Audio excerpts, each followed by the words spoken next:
The first time the Mindreader beast hesitated, the entire examination hall went silent.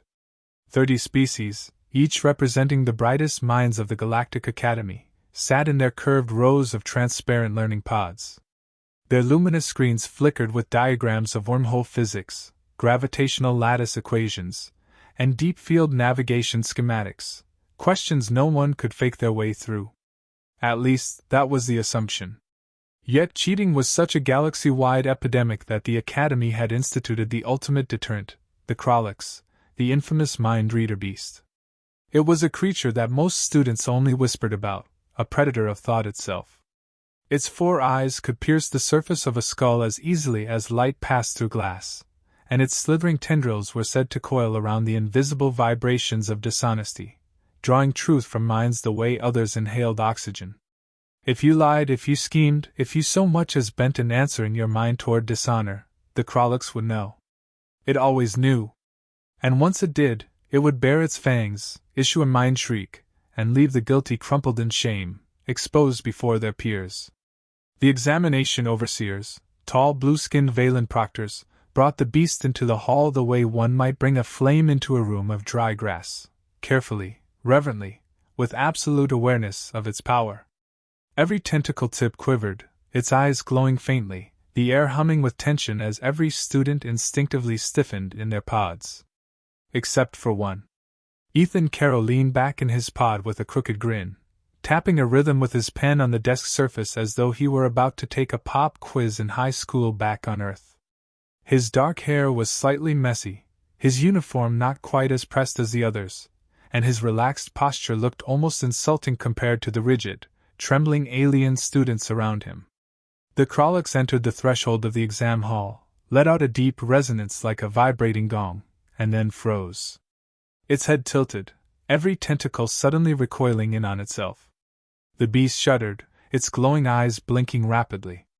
It refused to step forward. The overseers exchanged alarmed glances. Students craned their necks, whispering in dozens of languages. The Krolix had never, in recorded history, refused to enter an exam. One overseer hissed into her comm, voice tight with confusion. The creature hesitates. Resists proximity. Its focus appears fractured. The beast groaned low, like a drum rolling in its chest, and then turned, not toward the rows of anxious students, but directly toward Ethan. Every glowing eye fixed on him. Then, impossibly, the beast shuffled backward. The Mindreader. Retreating. Gasps rippled through the chamber. A Rokoth with spindly arms clutched her mandibles in shock. A hulking Altari muttered in deep baritone. Impossible. The beast fears nothing. Nothing! Ethan raised an eyebrow, tilting his head as if amused by the spectacle. What? Did I forget deodorant or something? The silence after his quip was deafening. A dozen species turned their gazes on him as though he had just spat on the universe's holiest text. Humor.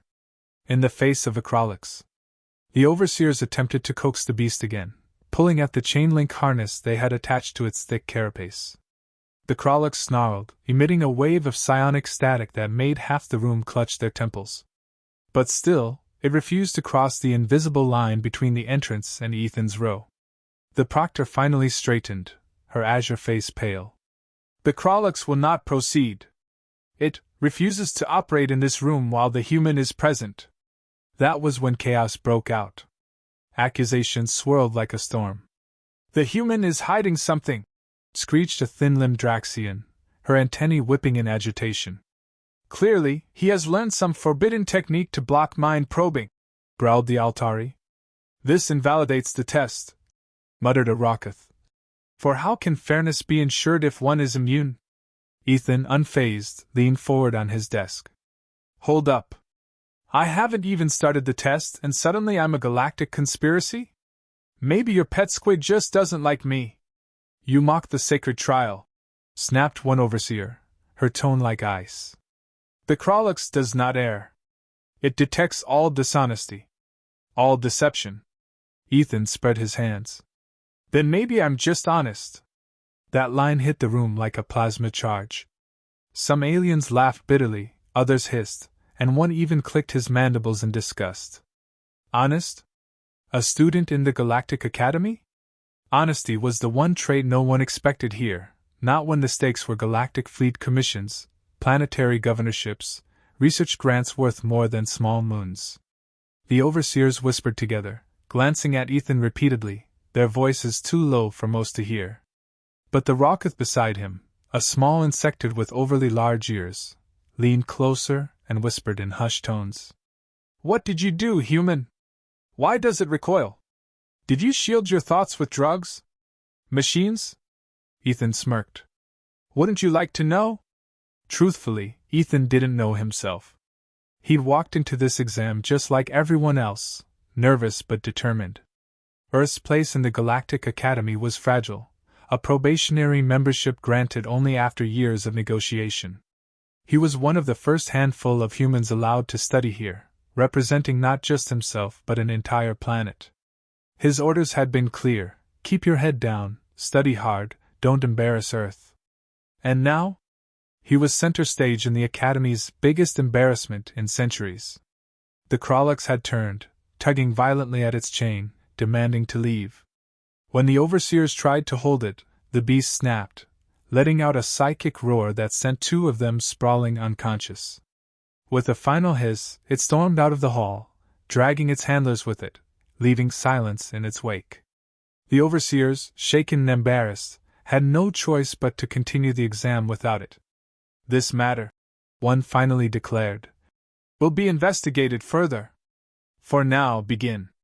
The screens lit fully, questions scrolling in alien glyphs with human translations flickering below. The exam began. But no one was thinking about wormholes or quantum thrusters anymore. They were thinking about Ethan Caro. Ethan's pen scratched across the interface as though nothing had happened. He didn't cheat, he didn't need to. Years of obsessive study, long nights under harsh lights, endless simulations and practice problems had burned the material into his brain. He wasn't the smartest in the room, maybe not even top 10. But he worked harder than anyone. That was the human way: survive, adapt, grind it out. Still, he could feel every pair of alien eyes drilling into him, suspicion oozing from their every movement. He could practically hear the whispers: what is he hiding? How did he repel the beast? Is he dangerous? By the time the exam ended, the tension was unbearable. When the overseers dismissed them, Ethan rose slowly, stretching his back. He turned toward the doorway where the Krolloks had refused to enter, and for a moment he caught sight of it down the hall, its glowing eyes still locked on him even as it writhed against its handlers. It looked afraid. And that, more than anything else, unsettled him. As the students filed out, the Altari blocked his path, looming with his bulk. "You are no ordinary flesh. No creature makes the Krolloks retreat. Not unless—" He trailed off, nostrils flaring, then leaned close. "Unless it senses something worse than itself." Ethan forced a smirk, though his chest tightened. "Or maybe I just reminded of its ex." The Altari's growl rumbled deep, but he let Ethan pass. By the time Ethan reached his quarters, a summons already awaited him. The overseers wanted answers. The beast's behavior would not be ignored. Ethan stared at the glowing summons, unease coiling in his gut. He didn't know why the Krolloks had refused to enter. He didn't know why it looked at him with fear. But he had a sinking feeling that whatever the reason, it wasn't going to make his life in the Academy any easier. And somewhere deep down, a quiet thought he couldn't shake: what if the beast wasn't malfunctioning at all? What if it was right? Ethan didn't even get a chance to shower before the overseer's summons dragged him back into the labyrinthine halls of the Galactic Academy. The corridors curved in clean, sterile arcs, their crystalline walls humming faintly with energy. He walked under the cold stares of students from every corner of the galaxy, their whispers chasing him like smoke. "That's him, the human who scared it." The Krolloks fled from him. It fled. "Perhaps he's a weapon disguised as a student." Ethan ignored them, hands shoved into his pockets. He'd grown up being whispered about back on Earth too: poor kid, single mom, strange laugh, quick fists. He could handle gossip. But this was different. Here, suspicion wasn't just cruel, it was dangerous. He wasn't just Ethan Carroll anymore. He was the face of Earth, the experiment the Council was debating whether to accept or expel. The chamber he entered was nothing like the exam hall. It was colder, darker, with layered seating in a crescent shape, overseers perched like judges. At the center of the floor, a circular platform glowed faintly. Interrogation field, he guessed. He stepped into the circle, and it tingled faintly at his skin. Human Ethan Carroll, intoned Overseer Sarian, her elongated fingers clasped before her. Her voice was a river of ice. The Krolloks refused to enter the examination chamber in your presence. Explain. Ethan lifted his brows. Explain why your psychic squid monster got cold feet? Sorry, don't have the manual for that. Several overseers hissed. Humor again. They did not like humor. Sarian's expression didn't waver. Do you deny employing techniques to shield your mind from psionic intrusion? I'd deny it if I even knew how to do that, Ethan replied. I mean, we humans barely figured out how to keep spam emails out of our brains. Mind shields? Way above my pay grade. Another overseer leaned forward, his narrow face shadowed. And yet the beast recoiled.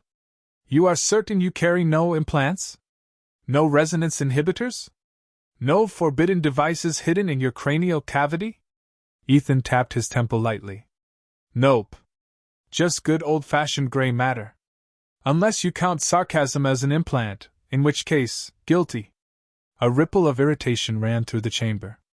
Sarian gestured, and a hologram appeared above the dais, a replay of the examination hall. Ethan watched himself lounging in his pod, relaxed, while the Krollock stopped dead in its tracks, eyes wide. The replay froze on the beast's gaze fixed directly on him. You see its reaction, Sarian said. This academy has trusted the Krolloks for generations. It has never faltered. Never hesitated. Except with you. Ethan rubbed the back of his neck. Well, maybe I'm just that charming. That time, no one even pretended to find it funny. Sarian's voice sharpened. This is no jest, human. Your presence may threaten the fairness of our trials. Without the Krolloks, dishonesty festers.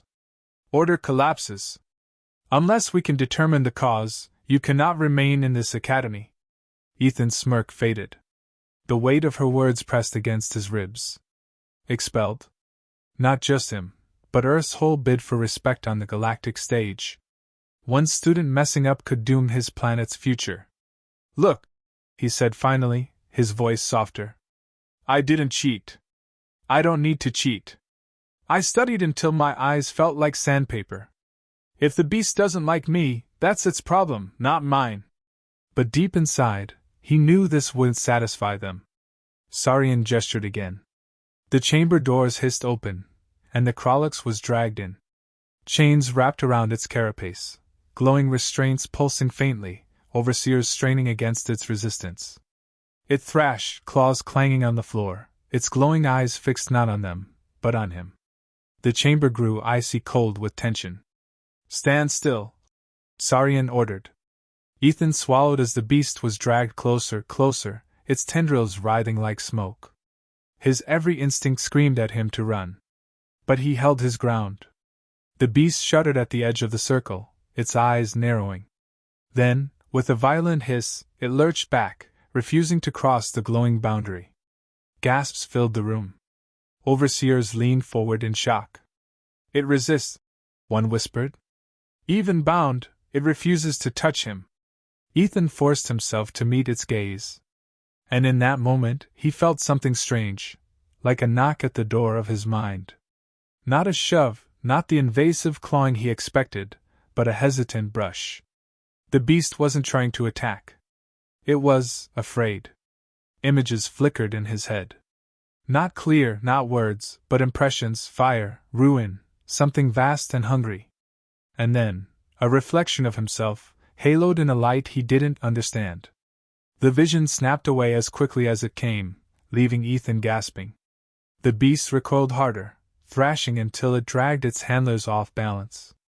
With a psychic screech, it collapsed to the floor, trembling, its tendrils curling inward like a terrified child. The overseers erupted in chaos. Voices overlapped. Impossible. Fear response? The Krolux does not fear. It saw something within him. Ethan staggered, clutching his head. His heart pounded. Whatever the beast saw, it had shaken it to its core.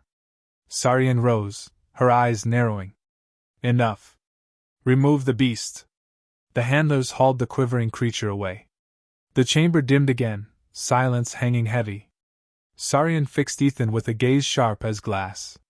Human, there is something in you that even the Krolux cannot face.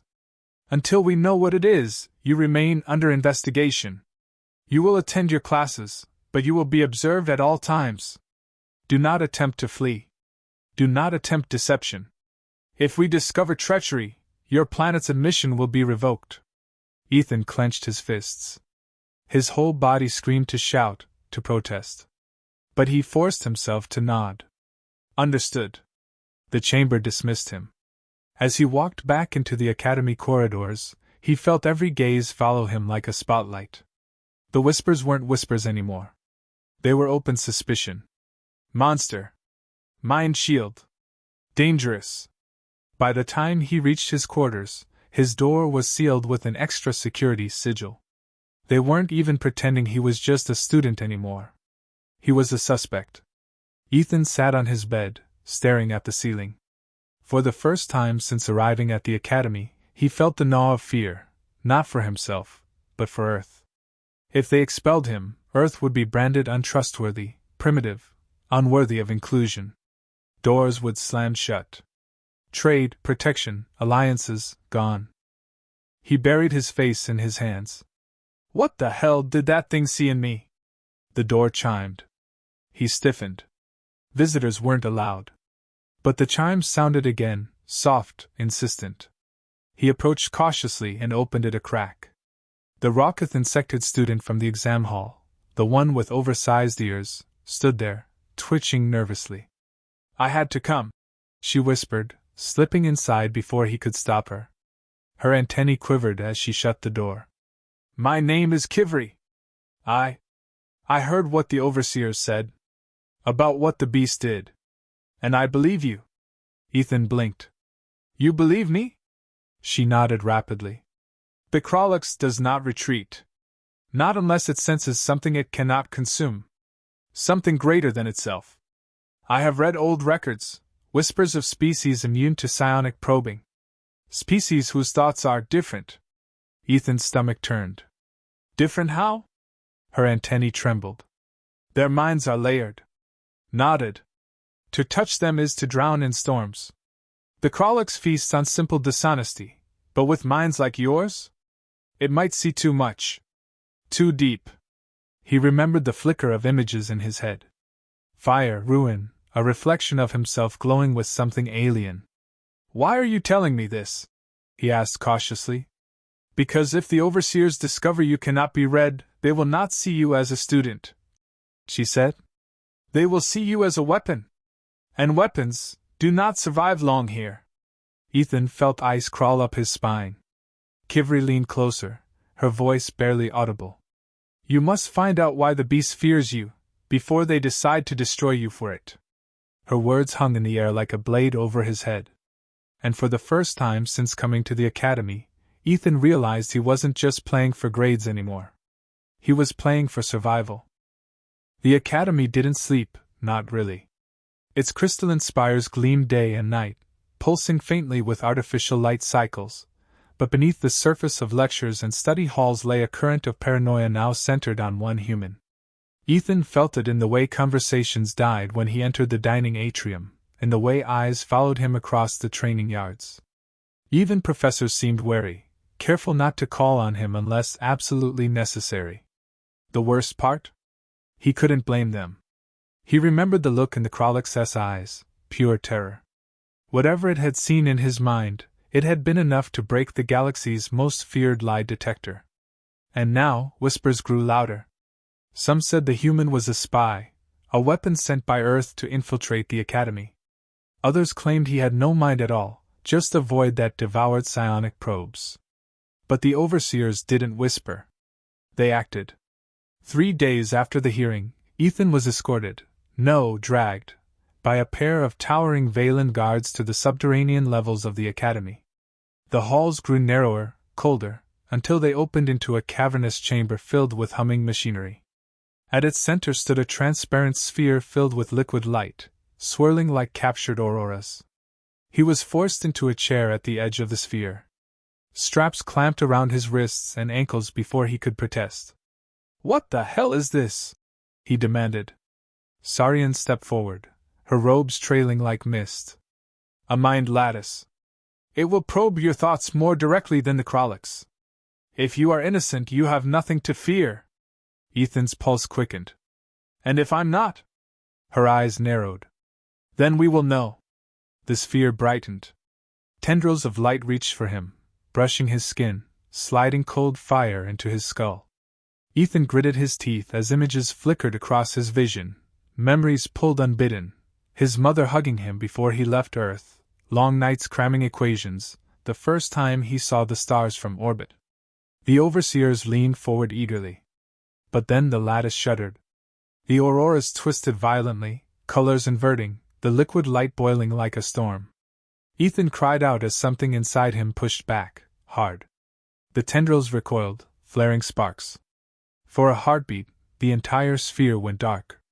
Then an image erupted across its surface, visible to everyone, a vast shadow rising over a broken world, fire consuming skies, and in the center of it, a human silhouette wreathed in a terrible glow. The overseers gasped. One staggered back. Sarian's composure cracked.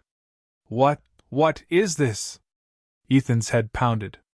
He hadn't summoned that image. It had come from somewhere deep, a place even he didn't know existed. The lattice screamed, a high-pitched wail like glass fracturing, and exploded. Shards of light scattered across the chamber, vanishing into sparks. Ethan slumped forward in his restraints, chest heaving. The overseer's fear was palpable now. Not suspicion, not irritation, fear. "He cannot be read," one whispered. "He reflects it back, turns the lattice against itself."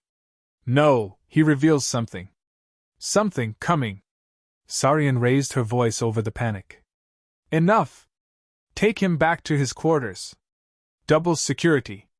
This will not leave this chamber until we decide how to proceed." But rumors were rivers in the academy, they always escaped their banks. By the time Ethan was released to his quarters, the entire student body was buzzing with what had happened. Some said he had destroyed the lattice with the thought. Others whispered he had shown the overseers a vision of the galaxy burning. Kivri slipped into his quarters again that night, her antennae quivering so fast they blurred. "You cannot stay," she hissed. "The overseers will not let this rest. They will dissect you if they must." Ethan rubbed his temples. "I didn't do anything. It just happened." Her mandibles clicked anxiously. "That is worse. If you cannot control it, then to them you are a danger beyond reason. They will not risk it. Already the Altari speak of removing you. Permanently." Ethan clenched his fists. He thought about Earth, about the fragile hope of being accepted, of humanity finally having a seat at the galactic table. If he vanished, that hope died with him. "No," he said firmly. "I'm not running. If they want me gone, they're going to have to look me in the eye and say it." The next day, he didn't get the chance to wait. The academy alarm blared mid-lecture, a rising wail that sent every student scrambling from their pods. Ethan followed the stampede into the courtyard, where the crystalline dome above shimmered violently. Ships descended through the atmosphere, black, angular craft bearing the mark of the Dravari, a species exiled centuries ago for crimes so brutal even the Council had shuddered. The Dravari had returned. Screams echoed as the first bombardments hit, shaking the academy towers. Students scattered, overseers barked orders, defense drones swarmed. But the Dravari ships cut through them like knives. Ethan ducked under a collapsing archway, pulling Kivri with him. "What the hell is happening? The Dravari must have waited for weakness," she gasped. "They strike now because the academy is divided." Explosions lit the sky. Overseers fought with psionic blasts, students scrambled for cover, but the enemy poured in relentlessly. Ethan had no weapon, no armor, just his fists and a stubborn will not to die. That's when he saw it, a group of overseers dragged into the courtyard, chains binding their arms. A towering Dravari warlord loomed over them, his voice booming. You hide the weapon among your students. Give us the human, and we will spare the rest. Every gaze snapped toward Ethan. Kivri froze beside him. They mean you. Ethan's blood turned to ice. The overseers' faces were pale, trapped between fury and fear. Some looked ready to hand him over. Others hesitated. But the Dravari warlord wasn't waiting. He raised his clawed hand, and the chained overseers screamed as energy crackled around them. Ethan's instincts screamed, run. But something deeper held him in place. He couldn't let them trade him like a pawn. He couldn't let Earth's first representative be remembered as a coward dragged away to his death. He stepped out into the courtyard. The warlord's eyes gleamed. There.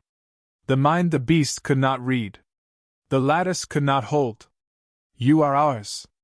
The Dravari soldiers surged forward, then stopped. Because the Krolix was there. The beast had broken free of its restraints, barreling into the courtyard with a mind-shattering screech. But instead of attacking Ethan, it planted itself between him and the Dravari, tendrils flaring wide. Its eyes glowed brighter than he'd ever seen. The warlord snarled. Move, parasite! The Krolix hissed, its psychic cry rolling like thunder. Ethan staggered, clutching his skull, except the fear wasn't directed at him this time. It was directed outward, toward the invaders. And the Dravari soldiers faltered. For the first time, Ethan understood, the beast wasn't protecting him out of loyalty. It was protecting itself. Because whatever it saw in his mind, it was worse than the Dravari. The warlord raised his blade. Then you die together. The Dravari charged. The courtyard erupted in chaos, students, overseers, defense drones, all clashing with the enemy. The Krolix leapt into the fray, shrieking, tearing into soldiers with psionic fury. And Ethan, weaponless, untrained, did the only thing he could, he ran into the fight. He tackled one Dravari soldier from behind, ripping the blaster from its claws. Energy bolts seared past his head as he scrambled to his feet, firing wildly. He didn't fight with elegance. He fought with desperation, ducking and weaving, his every move the instinct of someone who had been fighting uphill his entire life. And to his surprise, it worked. Kivri darted beside him, antennae twitching as she hurled sharp bursts of sound that disoriented enemies. Left! She cried, and he turned just in time to blast another soldier down. The battle raged, but for every enemy that fell, more poured in. The Academy's defenses cracked. The warlord advanced, unstoppable. Until his gaze locked on Ethan again. You cannot hide from us, he growled. We know what you are. We will drag the truth out of you, even if it burns this academy to ash. Ethan's grip tightened on the blaster. His heart pounded. He had no idea what the warlord meant. But he knew one thing: if they wanted him, they were going to have to fight for him. And judging by the terrified way the Krolix still hovered at his side, glowing brighter with every second, maybe he wasn't the only one afraid of what he might become. The courtyard burned. Smoke and fractured crystal filled the air, students screaming as firestorms from the Dravari ships tore across the Academy's towers. The overseers had rallied pockets of defense, their psionic blasts cracking like thunder, but they were fighting a losing battle. And through it all, Ethan stood with a stolen blaster, heart pounding, back pressed against the trembling bulk of the Krolix. The beast hissed and roared, tearing through Dravari soldiers with a fury that shook the ground, but its glowing eyes never left Ethan. Not once. The warlord advanced, his armor glistening black, a massive blade humming in his claws. You are the prize, he snarled. The one who breaks the lattice, the one the beast cannot consume. You belong to us. Ethan wiped blood and sweat from his brow, lifting the blaster though his arms trembled. Sorry, not in the mood to be anyone's science project. The warlord laughed, a sound like grinding stone. He raised his blade, and Ethan's stomach dropped. He couldn't win this fight. Not against that monster. And then the pressure hit. It wasn't physical. It was in his head, like a wave crashing against his skull, invisible but suffocating. The warlord was using psionics, trying to pry open his thoughts. Ethan screamed, dropping to his knees, clutching his temples as fire tore across his mind. The warlord grinned. Yes. I see it. The storm. The fire. The shadow. You are not a boy. You are a weapon. A weapon Earth hides behind a smile. Ethan gasped, his vision fracturing into shards of memory and nightmare. He saw the image again, the silhouette of a human burning with impossible light, galaxies crumbling around it. He felt the warlord digging deeper, clawing closer, trying to rip it free. And then something inside Ethan snapped. Not like breaking. More like unlocking. A flood surged outward, raw and violent. The warlord reeled back, clutching his skull, roaring in pain as a psychic blast erupted from Ethan's mind. The courtyard shook. Students and soldiers alike dropped to their knees, ears ringing. Ethan staggered upright, every nerve buzzing. The air around him shimmered faintly, a halo of pressure rolling off his skin.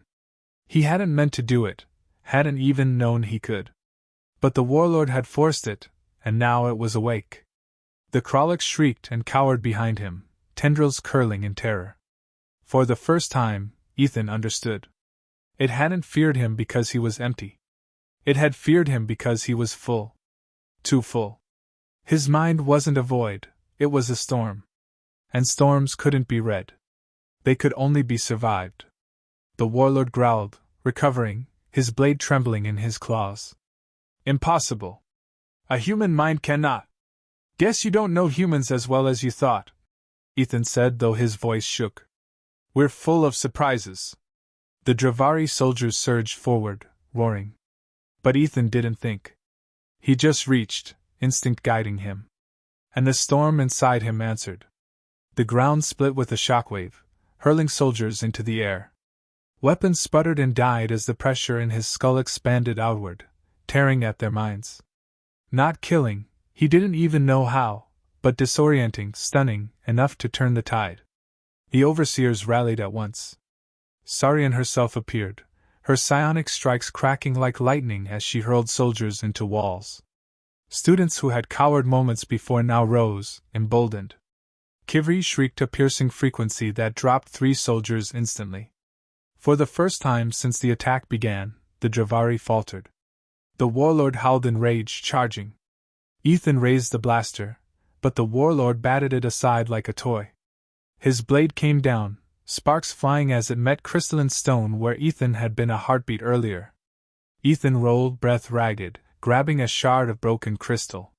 He wasn't a soldier. He wasn't trained. But he knew one thing: if he gave up, if he let them take him, everything was lost. He lunged, driving the shard into a seam in the warlord's armor. It wasn't deep, but it was enough to make the alien roar in pain. Ethan clung desperately as the warlord thrashed, trying to throw him off. The storm surged again, uncontrolled. Ethan's mind collided with the warlord's, and for a second, he saw inside him. Not strength. Not power. Fear. The Dravari had come here not out of confidence but desperation. They feared what Ethan was. They needed to control it, or destroy it, before it became something more. That knowledge gave Ethan the strength to push harder. He shoved the storm into the warlord's mind, blasting it with the raw flood of fire, ruin, and light that had terrified even the Krolix. The warlord screamed. His blade dropped. And with one final surge, Ethan drove him backward into the courtyard wall, which shattered under the impact. The warlord collapsed, twitching, his armor sparking. His soldiers, seeing their leader fall, faltered and broke. Some fled back toward their ships, others dropped their weapons in surrender. The Academy defenders pressed forward, driving them out. When the dust finally settled, the courtyard was rubble, but it was theirs. Ethan collapsed to his knees, gasping, the crystal shard falling from his hand.